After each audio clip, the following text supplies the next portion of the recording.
জোরে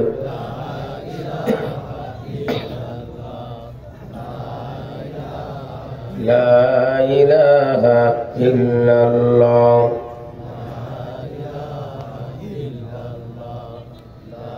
পৃথিবী না জানো আমি তো জানি আমি কি পাপ করেছি হায় আমার পাপের করলে বিচার আমার পাপের করলে বিচার বাঁচার আমার নাই উপায় দয়াময় তুমি মাফ করো আমায় মাফ করো আমায়। আমরা পাপ করি না এমন কেউ আসি? বলেন কেউ আসে? সকলেই আমরা পাপী, একজনও নাই যে আমার জীবনে কোনো পাপ নাই। কিন্তু এই পাপকে আমরা পাপ মনেই করি না, অপরাধ মনেই করি না। হাজার হাজার পাপ করতেছি, অপরাধ করতেছি, নিজের অপরাধটা কখনো স্বীকার করি না, অন্যের অপরাধটা ধরি। কি বলেন?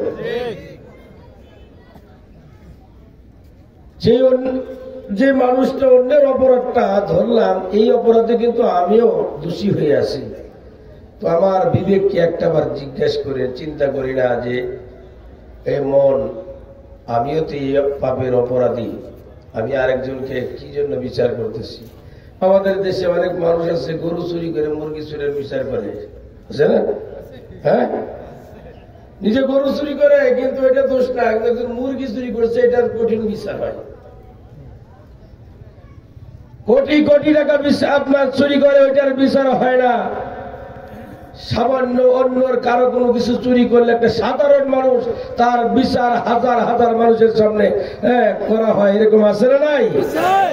একটাবার চিন্তা করে না, আর এত ছোট চোর আর আমি যে বড় চোর, আমার বিচার কে করবে?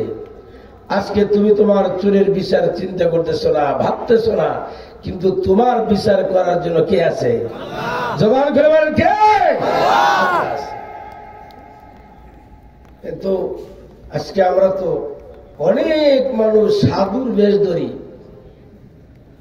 আব্দুল্লাহ বিন উবাই কত বড় বুজুর্গ ছিল, ওরে বাবারে, দাড়ি টুপি জুব্বা দেখলে বর্তমান আব্দুল্লাহ বিন উবাই বেঁচে থাকলে সবচেয়ে বড় পীর সাহেব। কিন্তু ইসলামের সবচেয়ে বড় ক্ষতি করছে আব্দুল্লাহ বিন উবাই। কি বলেন? মুনাফিকের লিডার। আজকে এইখানে মানুষ দেখেন, দোকানে হাজার হাজার মানুষ আছে, এই মাহফিলের ভিতরে মানুষ খুব কম, ঠিক না? ঠিক। আমাদের অবস্থাটা কোথায়? দামি মানুষগুলো দামি জায়গায় যায়, অদামি মানুষগুলো দামি জায়গায় যায় না। এটা কবুলিয়তের ব্যাপার আছে। আল্লাহর ঘরে সকলে যেতে পারে না। আল্লাহর পক্ষ থেকে যাদেরকে কবুল করেছেন, যারা মনোনীত হয়েছেন, তারাই আল্লাহর ঘরে ঢুকতে পারে। জান্নাতে সবাই যেতে পারবে না। জান্নাতে ঢোকার জন্য টিকিট লাগবে, কপাল লাগবে। যারা কপাল ভালো তারা জান্নাতে যেতে পারবে, আর কপাল যাদের পড়ে গেছে তারা জান্নাতে ঢুকতে পারবে না। কি বলেন? নবীজি বলেছেন, যেখানে কোরআনের মাহফিল হয় ওই জায়গাটা জান্নাতের বাগানে পরিণত হয়ে যায়। সুবহানাল্লাহ বলেন। আর সেই জান্নাতের বাগানে যারা আল্লাহর কাছে মনোনীত বেশি হয়েছেন, ওই মানুষগুলি আল্লাহ তাআলা কবুল করে গার ধাক্কা দিয়ে তাদেরকে বসায় দিয়েছে। আর কপাল পোড়া দাওয়াতে গেলেও মরিচ পোড়া। কি বলেন? কত বড় রহমতের একটি জায়গা। নবীজি সাল্লাল্লাহু আলাইহি ওয়াসাল্লাম কোন জায়গা থেকে বাসায় ফিরতেছেন, আয়েশা রাদিয়াল্লাহু তাআলা আনহা ঘরের দরজার মধ্যে দাঁড়িয়ে দাঁড়িয়ে দেখতেছেন নবীজি বাসায় ফিরতেছেন। তাকিয়ে দেখতেছেন নবীজির উপরে বৃষ্টি পড়তেছে। হযরত আয়েশা পূর্ব প্রস্তুতি নিলেন, নবীজি বৃষ্টিতে ভিজে ভিজে আসতেছে, ঘরে আসতে তো শরীরটা মুছে দিতে হবে। শুকনা কাপড় হাতের মধ্যে নিয়ে হযরত আয়েশা দাঁড়িয়ে আছেন। আমরা তো বৃষ্টিতে ভিজে ভিজে গেলে তো আমাদের বিবিরা শুকনো কাপড় দিয়ে শরীর মুছে দেয়, তাই না? তাই না? কি কর আসতে কর, এটা আবার শুনলে কিন্তু আজকে বাড়ির জায়গা নেই।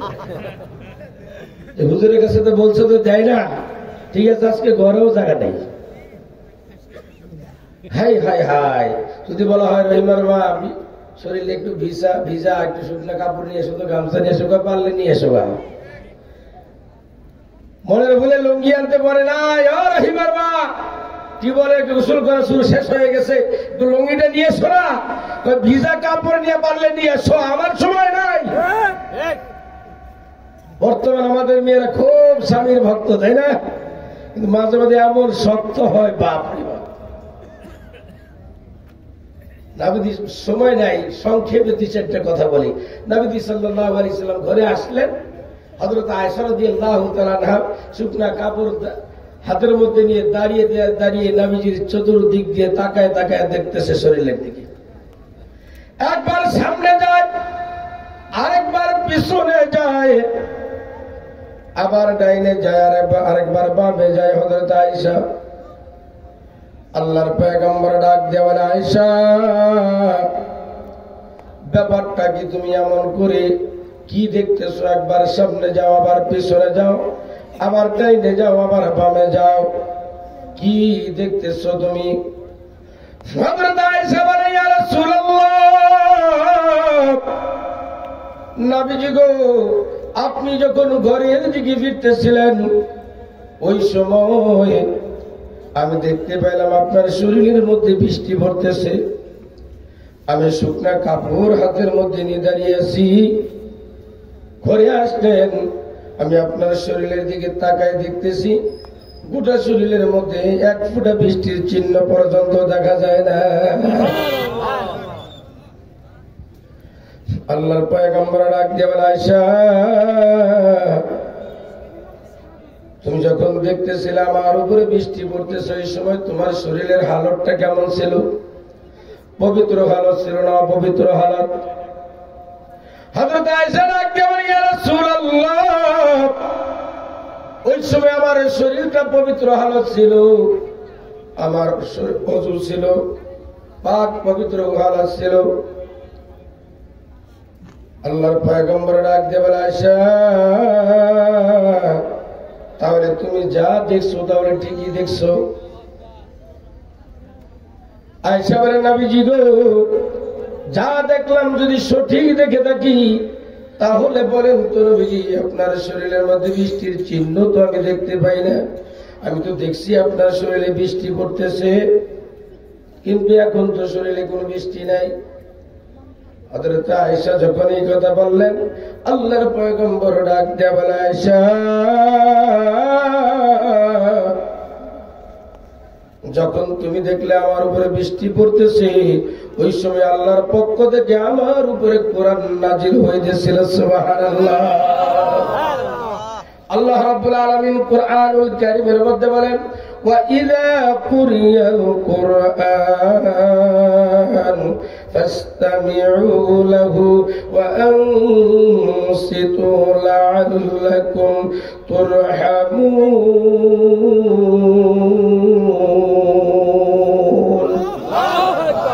আল্লাহ তাআলা বলেন, যেখানে কোরআন তেলাওয়াত হবে, কোরআনের আলোচনা হবে, ওই জায়গার মধ্যে বলনিওয়ালা আর শুননিওয়ালা উভয়ের উপরে আল্লাহ তাআলার পক্ষ থেকে রহমত নাজিল করে দেয়। কেমন ভাবে রহমত দেয়?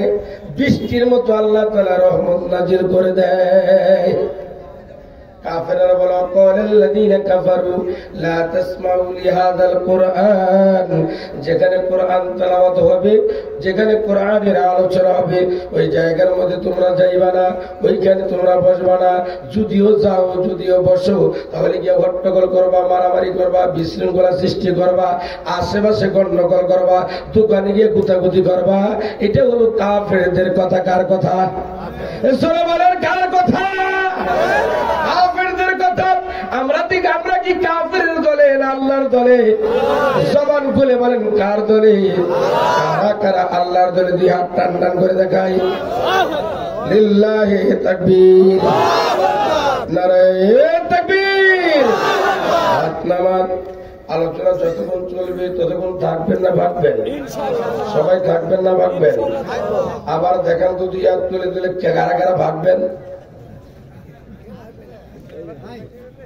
ভাগবেন না?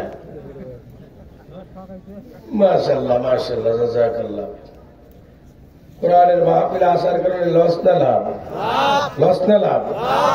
আমি আলোচনা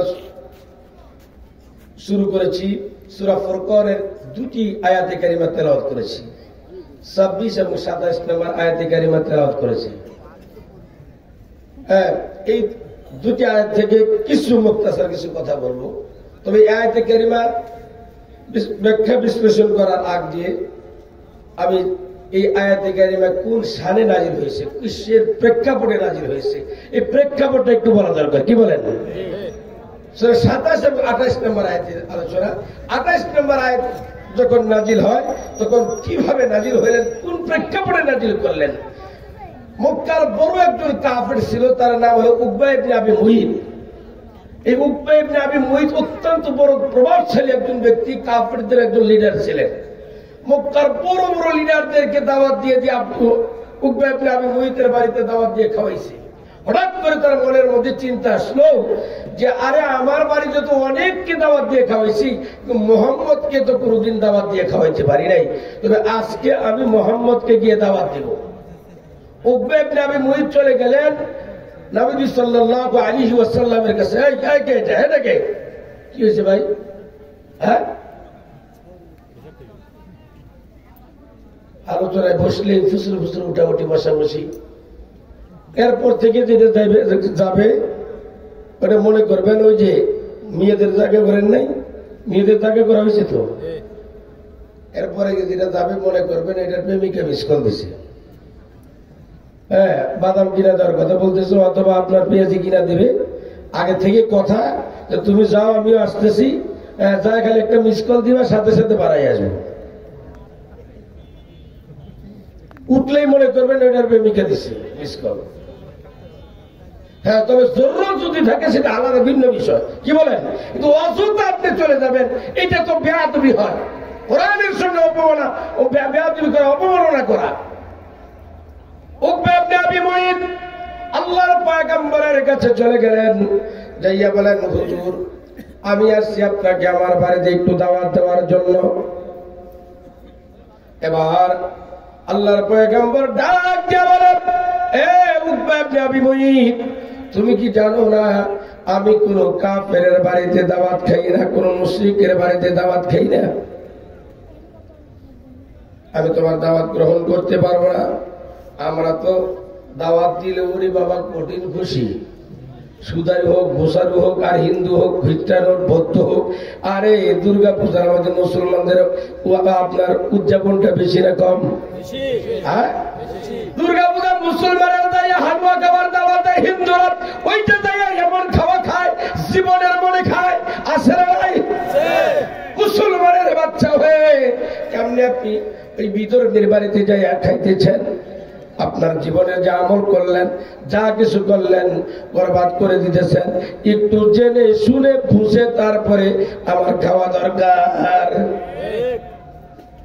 আল্লাহর পয়গম্বর ডাকতে পারে, উকবা ইবনে আবি মুইত, তুমি কি জানো না আমি কোন মুশরিকের বাড়িতে খাই না?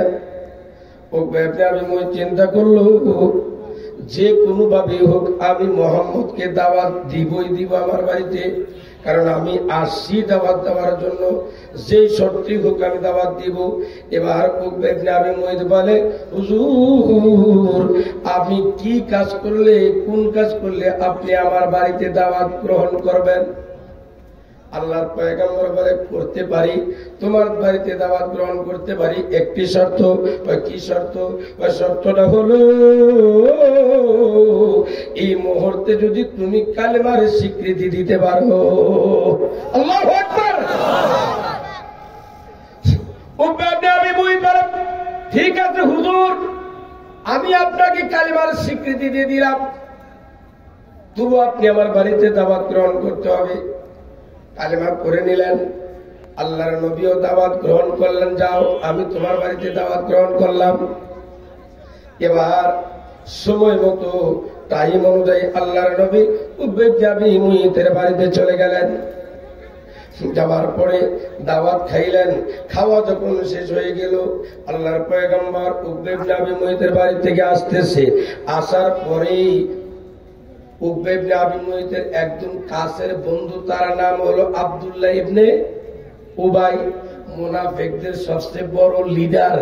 ওই লিডার আইসা উকবা ইবনে আবি মুইতকে বলে, দোস্ত কি শুনলাম তুমি নাকি মুহাম্মদের হাতে কালেমার স্বীকৃতি দিয়েছ, শুনলাম তুমি নাকি কালেমা পড়ে নিয়েছ। উকবা ইবনে আবি মুইত বলে, দোস্ত তুমি যা শুনছো ঠিকই শুনছো, তবে এটা আমি কায়দায় পড়ি নাই, বেকায়দায় পড়েছি। আমার মনের ইচ্ছায় পড়ি না, অনিচ্ছায় পড়েছি। মোহাম্মদকে দাওয়াত দিতে গিয়েছিলাম, মোহাম্মদের শর্ত দিয়েছে, বিদায় আমি আমার বাড়িতে মোহাম্মদকে দাওয়াত খাওয়াবো। মোহাম্মদ শর্ত দিছে, দাওয়াত খাওয়ানোর কারণে আমি তার কাছে কালেমা পড়েছি, তবে এটা মনের থেকে পড়ি নাই, কায়দায় পড়ি নাই, বেকায়দায় পড়ে গেছি। এবার উকবা ইবনে আবি মুইত যখন এই কথা বলেন, আব্দুল্লাহ বিন উবাই বলতেছে, দোস্ত বিশ্বাস হয় না আমার, তুমি যে বেকায়দায় কালেমা পড়েছো এটা আমার বিশ্বাস হয় না। কোন কাজ করলে তুমি বিশ্বাস করবা? বিশ্বাস করব তুমি যদি এখন এই মুহূর্তে আমার সঙ্গে যায়া মুহাম্মদের গায়ে থুতু নিক্ষেপ করতে পারো, তাহলে বুঝবো তুমি কায়দায় পড়ো নাই, বেকায়দায় কালেমা পড়ছো। নাউজুবিল্লাহ বলবেন না? উকবা ইবনে আবি মুইত বলতেছে, আমি রাজি, চলো যাই মোহাম্মদের বাড়িতে যাই, মোহাম্মদের কাছে যাইয়া আমি তোমার সামনে মোহাম্মদের শরীরে থুতু নিক্ষেপ করবো। চলে গেলেন। যাওয়ার পরে আল্লাহর নবীর সামনে যাইয়া উকবা ইবনে আবি মুইত আপনার থুতু নিক্ষেপ করলেন, নবীজির গায়ে থুতু করলেন না। ওই মুহূর্তে আল্লাহ তাআলা কুরআনুল কারীমের সূরা 28 নম্বর আয়াতে, ফুরকানের 28 নম্বর আয়াতে কারিমা নাজিল করে জানায় দিলেন, ইয়া ওয়াইলাতা লাইতানি লাম আত্তাকিদ ফুলানান খলিলা। দুনিয়ার ময়দানে যারা বন্ধু বন্ধুর কথা শুনে আল্লাহর নবীর বিরোধিতা করে, কোরআনের বিরোধিতা করে, ওলামায়ে কেরামের বিরোধিতা করে, তারা বন্ধুর কথা শুনে এই সমস্ত জালেমরা কিয়ামতের দিন নিজের দুই হাত তুলে কামড়াতে থাকবে আর জাহান্নামে চলে যেতে থাকবে। বলেন আল্লাহু আকবার। আজকে আমাদের দেশে কিছু মুসলমান নামধারী বন্ধু বন্ধুর কথা শুনে রাজপথে আলেমদের বিরুদ্ধে স্লোগান দেয়, কোরআনের বিরুদ্ধে স্লোগান দেয়, আলিম ওলামার বিরুদ্ধে স্লোগান দেয়, নবীর বিরুদ্ধে স্লোগান দেয়, মাদ্রাসা বন্ধ হওয়ার স্লোগান দেয়। ঠিক না বেঠে? আগামী দিন যদি কোন মানুষ আলেমদের বিরুদ্ধে স্লোগান দেয়, কোরআনের বিরুদ্ধে স্লোগান দেয়, ইসলামের বিরুদ্ধে স্লোগান দেয়, তাদের দাঁত ভাঙে জবাব দেওয়ার জন্য কারা কারা রাজি আছো? দুই হাত টান টান করে আল্লাহকে দেখায় দাও। আলহামদুলিল্লাহ। বন্ধু বন্ধুর কথা শুইনা বিড়ি খাওয়া শিখে, আছে না নাই? বন্ধু বন্ধুর কথা শুইনা গাঁজা খাওয়া শিখে। তিন বন্ধু যাইতেছে, দুই বন্ধু গাঁজা খায় আর একটা খায় না, বিড়ি খায়। এবার বলতেছে, দোস্ত লে একটা টান দে। কয় না দোস্ত আমি এগুলো খাই না। আরে বাবা একটা টান দে। কয় না আমি খাই না। আজকে হাফ টান দে, হাফ টান, এক টান, এরকম দিতে দিতে ফুল টান। কি বলেন? ভালো একটা বন্ধুকে দুষ্ট বন্ধুর চরিত্র পড়ে তারা গাঁজা খাওয়া শিখে, বিড়ি খাওয়া শিখে, ইয়াবা খাওয়া শিখে, আলেমদের বিরুদ্ধে স্লোগান দেওয়া শিখে। ঠিক না ঠিক? এই জন্য আপনার সন্তানকে যদি কোন ছেলের সঙ্গে দেখেন, তাহলে আগে দেখবেন ওই ছেলেটা কোন পর্যায়ে, ভালো না খারাপ। বন্ধু মনে করলেই তাদের সঙ্গে চলতে দেওয়া যাবে না, বন্ধু হলেই তাদের সাথে কোথাও যাইতে দেওয়া যাবে না। আগে দেখবেন আমার যেই সন্তান চলতেছে তার চরিত্র কেমন, বিড়ি খায় কিনা, গাঁজা খায় কিনা, ইয়াবা খায় কিনা, ইসলামের বিরুদ্ধে স্লোগান দেয় কিনা। এমন কোন সন্তানের সঙ্গে আমার আপনার সন্তান দিতে পারি না। ঠিক না? এই জন্য খুব সতর্ক হইয়া আমরা চলবো, ইসলামকে মানবো, দ্বীনকে মানবো, ওলামায়ে কেরামদের সহবতে থাকবো, তাহলে দুনিয়া শান্তি, আখিরাত মুক্তি। আজকে কিছু মানুষ মনে করে আলেমদের সঙ্গে চললেই বিপদ। এরকম আছে না নাই? আলেমদের সঙ্গে বিপদ না, আলেমদের সঙ্গে থাকলে দুনিয়ায় বিপদ হইল, আখিরাতে ওই আলেমের সঙ্গে আপনি জান্নাতে আল্লাহ আপনার স্থান করে দিবে। সুবহানাল্লাহ বলেন। বিপদ দুনিয়াও শান্তি, আখিরাতেও আল্লাহ মুক্তির ব্যবস্থা করে দেবে। আল্লাহ তাআলা আমাদের সকলকে সঠিক বুঝদান করে বলেন আমিন। আখিরি দাওয়ানা আলহামদুলিল্লাহি রাব্বিল আলামিন। আসসালামু আলাইকুম ওয়া রাহমাতুল্লাহি ওয়া বারাকাতুহু।